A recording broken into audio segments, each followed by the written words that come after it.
Salut à tous et bienvenue dans Trafiquants de santé. Dans les 2 premiers épisodes, nous avons parlé de la tribune pro-fake-med de Libération et nous avons passé en revue la moitié des signataires. Nous allons dans ce volet préciser les liens d'intérêt des personnes impliquées restantes, excepté la dernière qui aura, elle, droit à un épisode rien qu'à elle, mais on y reviendra. Tellement de tézingues! Passons au 8e signataire, Fabrice Chardon, docteur en psychologie, art thérapeute et enseignant au DU de thérapie complémentaire de Grenoble. Un parcours ultra classique, d'abord universitaire avec un doctorat de psychologie clinique, puis un DU d'art-thérapie, diplôme reconnu par l'État, avant de devenir lui-même praticien en art-thérapie, puis formateur à son tour. Assez logiquement, il est également musicien et travaille actuellement à l'Afratapem, une association à but non lucratif, privée, proposant ce DU de 213 heures, 108 théoriques et 105 de stages pratiques, sous l'autorité du ministère, donc quand même un peu chapeauté, mais aussi directement avec l'université, le département de Savoie et le CHU de Grenoble. Et ça c'est très important parce que d'un point de vue financier, son activité d'art-thérapeute, en fait elle est uniquement hospitalo-universitaire et pas du tout libérale. Il consulte certes en privé, mais en tant que psychologue uniquement, sans faire mention de son activité d'art-thérapeute. Ses intérêts financiers à faire la promotion de l'art-thérapie sont donc assez limités. De plus, nulle part je n'ai trouvé relié à lui des propos laissant penser qu'il utiliserait l'art-thérapie autrement qu'à visée d'accompagnement complémentaire. Il ne semble alléguer aucune propriété curative propre à l'art-thérapie, simplement un accompagnement psychologique, de bien-être, d'autonomie et d'expression. Et à ce titre, l'art-thérapie a toute sa place dans la palette d'outils utilisables par les équipes médicales dans la prise en charge pluridisciplinaire des patients. Au même titre que l'ergothérapie, la psychologie, la psychomotricité, l'art-thérapie, pratiquée par Fabrice Chardon, est une discipline paramédicale basée sur des données scientifiques dans un but désintéressé d'amélioration de la prise en charge du patient. Parce que pour le coup, l'art-thérapie essaie vraiment de se constituer en discipline paramédicale fiable et solide, avec de plus en plus de publications scientifiques, plusieurs dizaines de références rien qu'en France, et des thèses en psychologie comme celle de Fabrice Chardon lui-même, qui a étudié l'effet de la musicothérapie sur le bien-être des personnes âgées démentes. Et ça en fait c'est super cool! Enfin un signataire qui a l'air de s'intéresser vraiment aux patients, et pas à l'argent ou à l'influence que le plébiscite des Macs pourrait lui rapporter. Mais bien évidemment, après un profil aussi nuancé, il fallait relever le niveau de bullshit avec probablement le meilleur de tous, Florian Petitjean. C'est un anthroposophe. Si vous ne savez pas ce qu'est l'anthroposophie, je dirais simplement que c'est une secte philosophico-religieuse bien ancrée dans les hautes sphères du pouvoir et qui a investi tous les domaines clés pour recruter le maximum d'adeptes. Éducation via les écoles Steiner, littérature via plusieurs maisons d'édition, agriculture avec la biodynamie et biocoop, Déméter, etc., religion par sa propre doctrine et la communauté des chrétiens, philosophie et sciences via l'université libre de sciences de l'esprit, finance via les banques Nef et Triodos, art via l'eurythmie et bien sûr médecine via la médecine anthroposophique. Pour plus d'informations sur l'anthroposophie, je vous conseille l'excellent podcast de Méta de choc avec l'interview de Grégoire Perra, ancien anthroposophe déconverti. Et toute médecine se devant d'avoir sa pharmacopée, laissez-moi vous présenter l'entreprise Velleda et son directeur en France, Florian Petitjean. Petitjean, comme le copain de celui qui vole aux riches pour donner aux pauvres? Non, vraiment pas du tout. Velleda est une industrie pharmaceutique fondée en 1921 par Rudolf Steiner lui-même, le fondateur de la secte anthroposophe, et propose à l'heure actuelle principalement des cosmétiques, mais aussi des préparations homéopathiques et phytothérapeutiques. En fait, on pourrait presque s'arrêter là. Le directeur d'une entreprise pharmaceutique signe une tribune pour défendre les produits qu'il vend. Que dirait la presse si le PDG de Sanofi signait une tribune en faveur de ses propres produits? Le conflit d'intérêts est déjà évident, mais on ne va pas s'arrêter là. Florian Petitjean est docteur en pharmacie. Il a commencé dans une entreprise qui commercialise du matériel chirurgical, puis très vite, en 1998, il bifurque vers les Macs en prenant un poste à Dolysos, un laboratoire pharmaceutique dans l'homéopathie qui sera racheté quelques années plus tard par le géant Boiron. Il enchaîne ensuite chez Lenning, une autre firme pharmaceutique spécialisée dans l'homéopathie, puis chez Pierre Fabre, où il fonde la branche Naturactive, qui commercialise de l'aromathérapie et de la phytothérapie, encore une fois. Au passage, vous y penserez quand vous achèterez vos compléments phyto inutiles pour l'hiver. Vous rémunérez une énorme industrie pharmaceutique via une filiale fondée par un homme d'affaires qui bosse maintenant pour une secte. Voilà. Eh oui, pour se prémunir des maux de l'hiver, j'ai plein de conseils. Déjà, il ne faut manger qu'une fois par jour. Il faut manger du pain, des rôtis et boire un peu de vin noir pur. On évitera les légumes, sauf les légumes secs, et on fera beaucoup d'exercices d'endurance. Ah, et il faut dormir sur un lit dur et pratiquer le coït. L'hiver, il faut baiser. Ok. Oui, et il faut se faire vomir 2 ou 3 fois par mois, après avoir consommé beaucoup de viande et de laitage. D'accord, faisons comme ça. Ah, la médecine hippocratique, l'apogée de la science antique, toujours tellement d'actualité.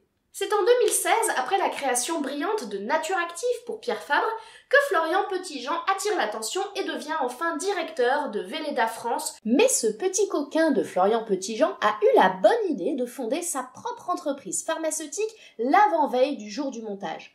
On va donc pouvoir parler de son nouveau projet, Olisma. C'est un laboratoire pharmaceutique dont l'objectif est de réconcilier la médecine conventionnelle et ce qu'il appelle les écomédecines.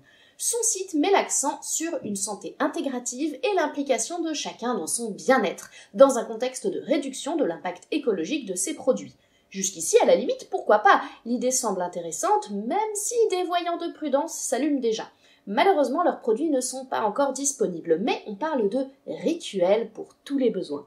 Faisons le point ensemble sur les produits pharmaceutiques reconnus scientifiquement comme efficaces dans ces domaines. Et je vous invite à compléter en commentaire. Bien évidemment, je ne connais pas l'entièreté de la littérature scientifique sur tous ces sujets. Aucun produit pharmaceutique n'a, à ma connaissance, une quelconque efficacité supérieure au placebo pour augmenter la sensation de vitalité et de forme générale. Ici, on a l'exemple du ginseng pour lutter contre la fatigue. Et des études sur le ginseng, on commence à en avoir pas mal en fait. Le seul problème, c'est qu'elle conclut qu'il n'y a pas d'efficacité au-delà du placebo. Raté. Ça reste quand même une plante potentiellement intéressante, et des études sont nécessaires pour évaluer son intérêt, notamment dans la concentration ou chez les personnes âgées. Mais pour la fatigue, c'est non. N'est-ce pas ? C'est non. On pourrait éventuellement citer la vitamine D pour la fatigue, mais ça reste à la marge et il faut des doses importantes. Et puis surtout, ça existe déjà, et UV-Dose, l'une des 2 spécialités les plus prescrites en France, est commercialisée par une entreprise française. Dommage, le créneau est déjà pris. Pour ce qui est des troubles du sommeil, il y a un peu d'espoir. En effet, la mélatonine, la valériane et la passiflore ont fait l'objet d'études et bien que les conclusions sont très prudentes et qu'elles ne sont pas recommandées, leur rapport bénéfice-risque est connu et c'est le plus souvent au mieux inutile. Ce n'est donc pas beaucoup plus malhonnête ou dangereux que ce que font déjà tous les autres labos sur le sujet. J'imagine que intimité fait référence à la sexualité. En dehors des savons intimes et des défauts de lubrification qui nécessitent des lubrifiants, et les Viagra-like qui n'ont pour le coup rien de naturel, aucun produit pharmaceutique n'a à ma connaissance d'utilité dans les troubles de la sphère génitale. On va supposer que le fer de lance du mouvement, ça va être l'arthrose et les douleurs articulaires de manière générale.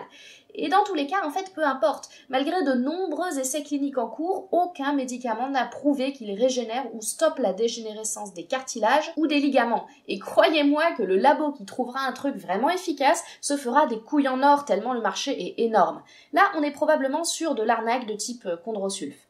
Aucun médicament ne fait mincir sans effet secondaire grave. Voilà, et aucun produit pharmaceutique ne modifie la silhouette non plus sans bousiller tout le système endocrinien au passage. Cette catégorie est forcément dangereuse.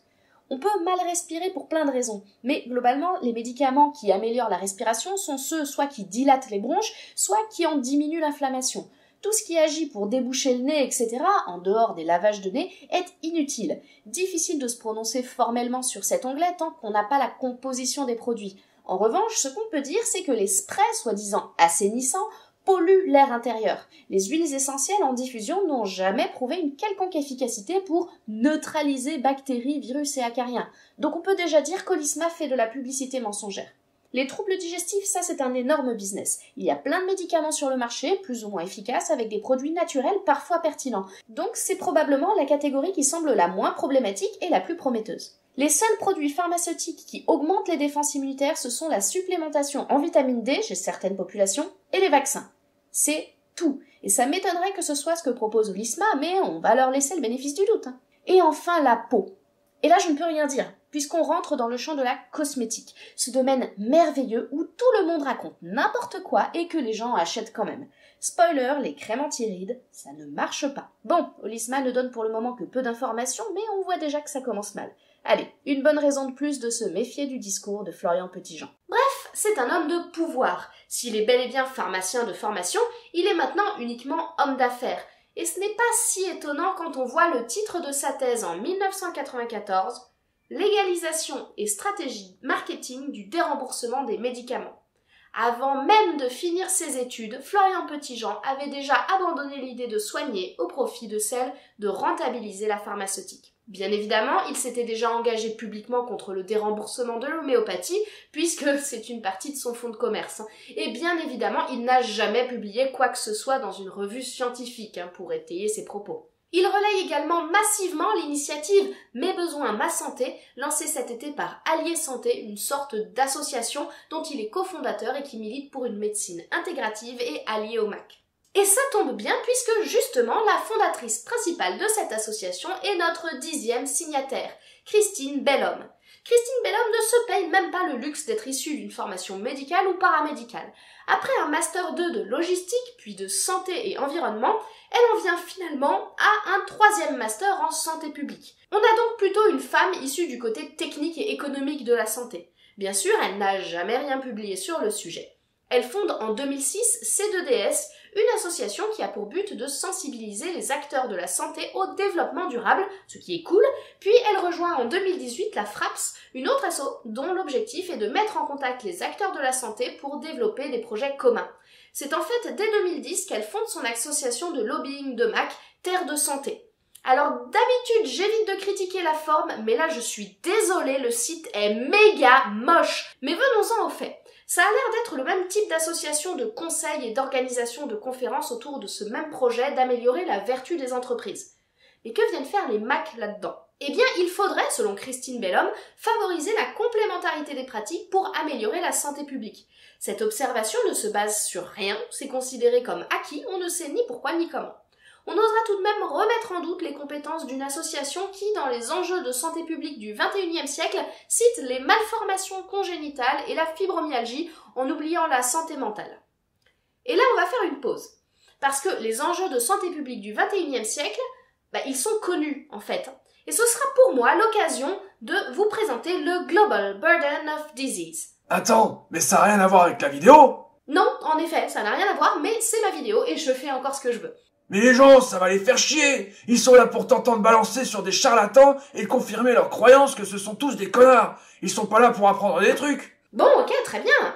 Bon, pour ceux que ça n'intéresse pas, voici le timecode pour la suite. Mais vous ne savez pas ce que vous ratez. Le Global Burden of Disease est un indicateur mis à jour régulièrement par l'OMS qui permet de savoir quel est le poids de chaque maladie et ou facteur de risque sur les décès ou les années de vie sans incapacité, aussi nommés DALYs.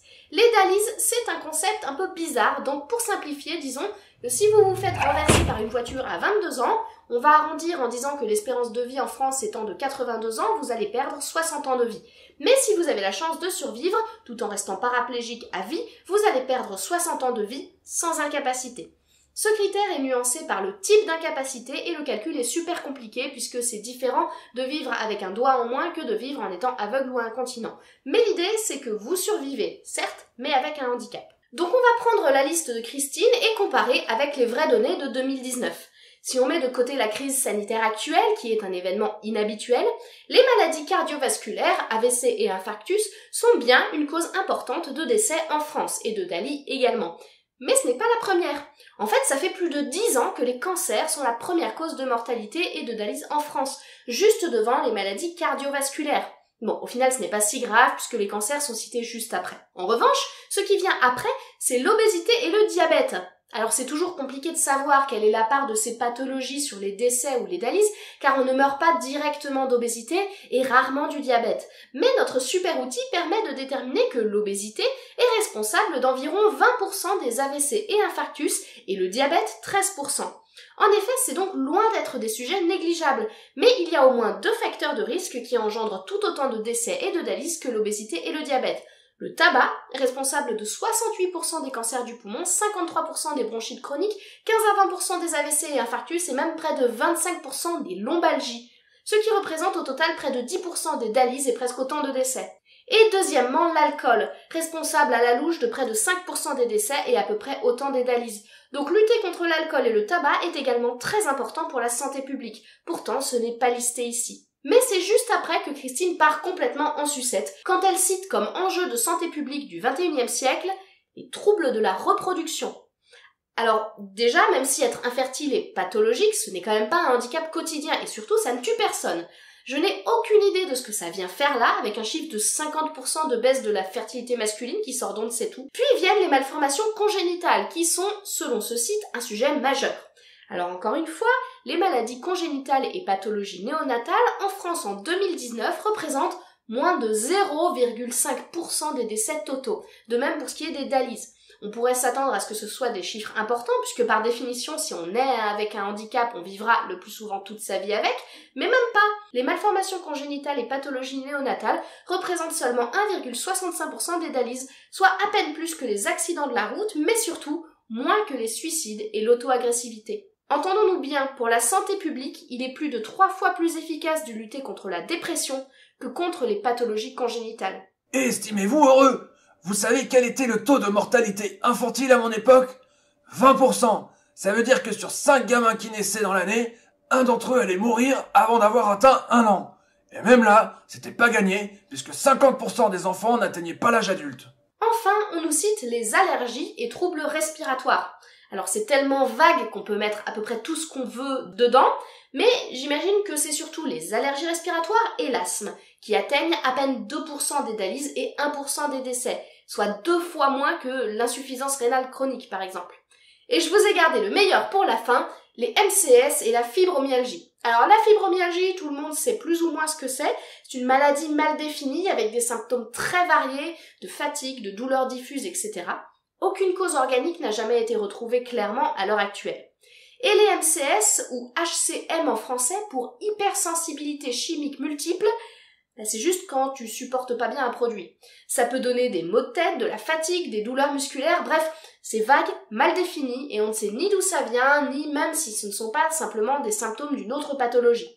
S'il est impossible d'estimer l'impact d'un truc qu'on n'arrive déjà pas à définir, la fibromyalgie, en revanche, peut être considérée comme un trouble musculo-squelettique non étiqueté, et à ce titre, elle n'engendre bien sûr pas de décès, mais tout de même 1,7% des dialyses, soit autant que les malformations congénitales et pathologies néonatales.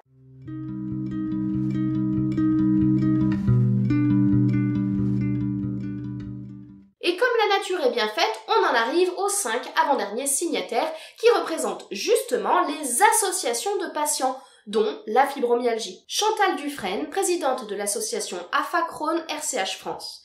A priori, absolument rien sur le site de l'association qui puisse faire penser à un quelconque soutien de leur part pour les MAC. Nadine Randon, présidente de Fibromyalgie SOS. Une association de patients, tout ce qu'il y a de plus classique, avec une mise en avant des travaux de recherche sur le sujet.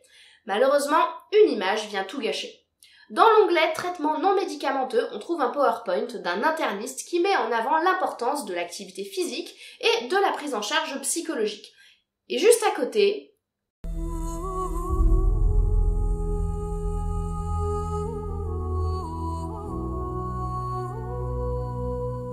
avec un peu plus bas des sites de prise de rendez-vous avec des praticiens de MAC, et toute une liste avec la sophrologie dont la porosité avec les dérives spirituelles est bien connue, la Gestalt thérapie, un mouvement psychologique né en Allemagne et reconnu comme du bullshit, l'art-thérapie, l'acupuncture, la kinésiologie et l'ostéopathie. Mais il faut quand même nuancer, on est loin d'être dans des pratiques les plus dangereuses, et elles sont bien présentées comme une liste de possibilités données aux patients pour gérer mieux sa maladie. Il n'y a aucune prétention de guérison et c'est déjà pas si mal. Philippe Roussel, vice-président des Cigognes de l'Espoir. Une association qui œuvre pour favoriser l'information et l'accès à la PMA. Et là, on va s'arrêter un moment. Parce que déjà, sur le Twitter de l'association, il y a quelques signes, notamment la promotion de yoga de fertilité, d'ostéopathie gynécologique ou encore d'une application qui propose des conseils en naturopathie. Mais c'est sur leur site que transparaît le plus la porosité avec les MAC. Déjà, un petit encart bien visible nous signale qu'on peut bénéficier d'une mini-consultation psychologique gratuite de 20 minutes, et ça, c'est illégal. Parce que Lydia Stankiewicz est en fait tout sauf psychologue. Psychopraticienne, hypnothérapeute, sophrologue, praticienne Reiki, mais pas psychologue ni psychothérapeute, car ces titres sont protégés et nécessitent d'être validés par un diplôme ou une formation théorique et pratique. En revanche, n'importe qui peut se dire psychopraticien. Comptez quand même 80 à 100 € la séance d'1 heure et 220 € les 2 heures de Reiki. Je vous épargne le charabia pseudo-religieux de son site internet mystico-énergétique, le lien est en description si ça vous intéresse. Revenons plutôt à nos cigognes. Pour légitimer l'utilité de telles pratiques, le site de l'association nous dit que dans 15 à 20% des cas, les causes de l'infertilité inexpliquées sont psychologiques. Alors, la vraie donnée, c'est que 15 à 20% des infertilités sont inexpliquées. Et là, on explique calmement aux couples qui ont tout essayé avec un parcours médical long et complexe que s'ils n'y arrivent pas, c'est juste de leur faute en fait. Je sais pas si vous vous rendez compte de la violence de cette phrase. Non seulement c'est faux, mais surtout c'est une énorme culpabilisation des couples, alors même qu'ils écrivent 10 lignes plus loin que le regard des proches est un problème. Mais ça, c'est même pas encore le plus flagrant en termes de collusion avec des charlatans. On a un énorme panneau rouge intitulé « Médecine douce ». Alors, allons voir. Déjà, cette photo, elle dit tout. Elle fait quoi, la thérapeute, là? Sérieusement?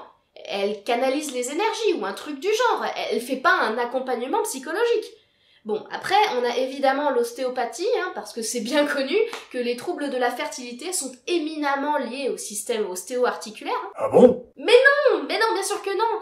Et puis l'hypnose, la naturopathie, la PNL, la médecine chinoise, l'homéopathie, bien évidemment, le qigong et le yoga. Le seul truc pertinent dans cet onglet, peut-être parce que ce n'est pas une Mac, c'est la sexologie. Oui, forcément, procréation, stabilité du couple et sexualité sont très liés. Carole Robert est la présidente de Fibromyalgie France depuis plus de 20 ans et ses actions publiques dans le domaine de la santé sont très spécifiques de ce domaine précis qu'elle connaît si bien qu'elle en a écrit des livres. A priori, pas de lien non plus avec les MAC, sauf peut-être les cures thermales si vraiment on veut pinailler. Et enfin, Marianne Campès-Fort, présidente d'une association de patients atteints de rhumatisme inflammatoire chronique. Encore une fois, le site est super moche, mais pas de traces de promotion des MAC. Voilà! C'était long, c'était fastidieux, mais on en est venu à bout. Les 16 signataires de cette tribune, dont plus des 2/3 a des conflits d'intérêts majeurs. Ce sera tout... Bah non, c'est pas fini.